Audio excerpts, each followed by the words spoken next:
Thanks பண்ணுவோம். கர்த்தர் செய்த உபகாரங்களை மறவாதீங்க. பண்ண பண்ண பண்ண அவருடைய மகிமை, அவருடைய கிருபை வாழ்க்கை அளவில்லாமல் இருக்கும். சம்பவம் தெரியும். ஒரு 10 குஷ்டரோகிகள்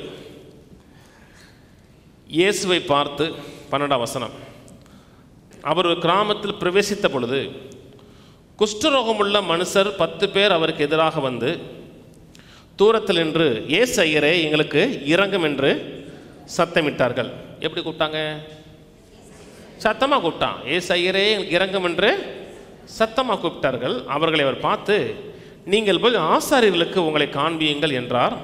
அந்தபடி அவர்கள் போகையில் சுத்தமானார்கள். அவர்களில் ஒருவன் தன் ஆரோக்கியமானதை கண்டு திரும்பி வந்து உரத்த சத்தத்தோடு சத்தம் போட்டு கூப்பிட்டான். 10 பேர் போனாங்க, 10 பேர் சுகமானாங்க.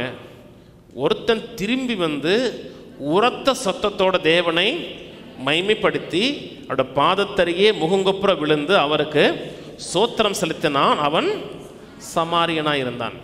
அவன் தேவனை மைமைப்படுத்தினான், அப்புறம் சோத்திரம் செலுத்தினான். நல்லா கவனிங்க. சங்கீதம் 34:3 சொல்லுகிறது, நாம் ஒருமித்து கர்த்தருடைய நாமத்தை மகிமைப்படுத்துவோம், உயர்த்துவோம். Let us magnify the Lord என்று இருக்கு.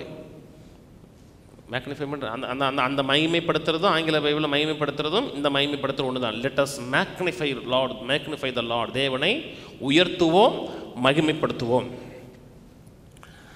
10 பேர் போனான். 10 பேரும் குஷ்டரோகத்திலும் சுகமானான். அந்த புண்ணு வடிகிறது, ரத்தம் வடிகிறது, சுகமாயிட்டான். ஒருத்த வந்து தேவனை மகிமைப்படுத்துகிறான். தேவனை எப்படி மகிமைப்படுத்துவது? தேங்க்ஸ் பண்ணுவது. எப்பப்பெல்லாம் தேவனை நீங்கள் மகிமைப்படுத்துகிறீங்களோ அப்போ தேவனை தேங்க்ஸ் பண்ணுறீங்க. அப்போ உங்களுக்கு அதிகமான கிருபை உண்டாகுது. கீழே வாசிப்போம். அப்போ இயேசு சுத்தமானவர்கள் 10 பேர் அல்லவா, மற்ற 9 பேர் எங்கே? தேவனை மகிமைப்படுத்துவதற்கு இந்த அந்நியன் ஒளியே மற்ற ஒருவனும் திரும்பி வர காணமே என்று சொல்லி அவனை நோக்கி, நீ எழுந்து போ, உன் விசுவாசம் உன்னை. ஏற்கனவே சுகமாயிட்டான், திரும்பி வந்து தேவனை மகிமைப்படுத்துகிறான். அவன் கம்ப்ளீட்டாக சுகமாகறான். குஷ்டமே இல்லாத அளவுக்கு சிறு பிள்ளையின் உடம்பு போல மாதிரி. கவனிங்க, மேக்னிஃபை பண்ணுறோம்னா பெருசுபடுத்தி பார்க்குறோம். நீங்கள் எதை மனதில் பெருசுப்படுத்துகிறீர்களோ அது அதனுடைய வெளிப்பாடு உங்கள் வாழ்க்கையில் இருக்கும். சதா பிரச்சனைகள், போராட்டங்கள், கடன் பிரச்சனை, வியாதி, அதையே நீங்கள் பூதாகரமாக நினச்சி பண்ணிங்கன்னா அது உங்கள் வாழ்க்கையில் அதிகமாக ரிலீஸ் ஆகிருக்கும். எப்போ பார்த்தாலும் கடனை பற்றி பேசுகிறது, எப்போ பார்த்தாலும் தரித்திரத்தை பற்றி பேசுகிறது, எப்போ பார்த்தாலும் வியாதியை பற்றி பேசி அதை பூதாகரமாக நினச்சிங்கன்னா அது உங்கள் வாழ்க்கையில் அதிகமாக ஓப்பன் ஆகும். கவனிக்கிறீங்க? ஆனால் அதுக்கு பதிலாக தேவனுடைய மகத்துவங்களை நினைத்து தேவனை ஸ்தோத்தரிச்சிங்கன்னா தேவனுடைய கிருபை உங்கள் வாழ்க்கை அதிகமாக ரிலீஸ் ஆகும்.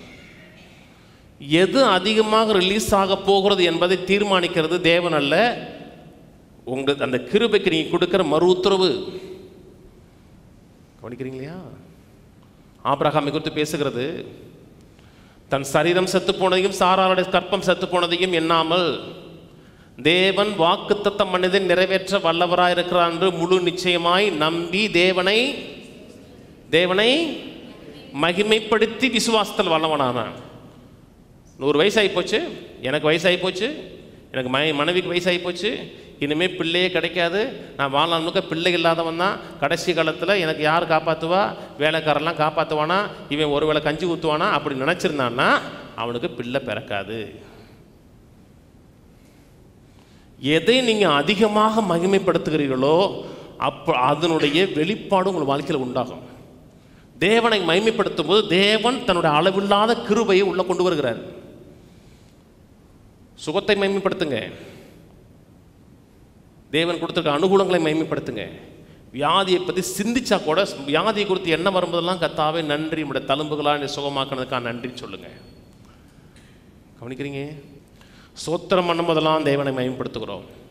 முறுமுறுக்கும் பொழுதும் குறை சொல்லும் பொழுதும் பிசாசுடைய கிரியைகளை மகிமைப்படுத்துகிறோம். இன்னும் முறுமுறுக்கிறதுக்கு நிறைய வாய்ப்புகளுக்கு உண்டாகும். கொஞ்சம் முறுமுறுப்பீங்க, இப்போ நிறைய முறுமுறுப்பீங்க, அப்புறம் உங்களுக்கு PhD பட்டம் கொடுத்துருவாங்க. இவர் தான் முறுமுறுக்கிறதுல டாக்டரேட் வாங்கியிருக்கார்.